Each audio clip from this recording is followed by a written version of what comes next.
Hello friends, மகாநதியில என்ன update பார்க்கலாமா? நம்ம யமுனா வந்து ஒரு இடத்துல போய் உட்காந்து அழுந்துன்னு இருக்கிறத பார்த்துட்டு, நம்ம காவேரி வந்து அப்படியே பார்க்குதுங்க. பார்த்துட்டு அப்படியே உள்ளே போயிடுதுங்க.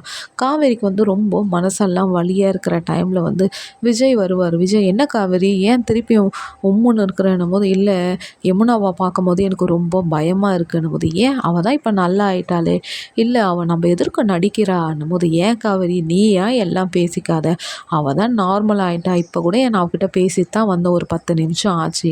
இல்லை எனக்கு தெரியும், அவளோட குணத்தை பற்றி எனக்கு நல்லாவே தெரியும். எவ்வளோ திட்டினாலும் அவன் உடனே வந்து ரீசெட் ஆகிட்டு திருப்பியும் நல்லா கேஷுவலாக இருப்பாள். இப்போ அவள் ரொம்ப மனசு ஃபுல்லாக பாரமாக இருந்து சும்மா நமக்கு எதிர்க்க வந்து நடிக்கிறாங்க என்னும் போது, ஏன் காவேரி அவளையும் குழப்பின்னு நீயும் ஏன் குழப்புற, நீ நல்லா இருந்தால் தானே நான் நல்லா இருக்கோன்ட்டு அப்படியே மனசுக்குள்ளே நினைக்கிறாரு, வாயால் சொல்ல முடியலங்க. அப்பா காவேரி கவலையாக இருக்குது, விஜயால் பார்க்க முடியலங்க. இது தாங்க ட்ரூவான காதல்.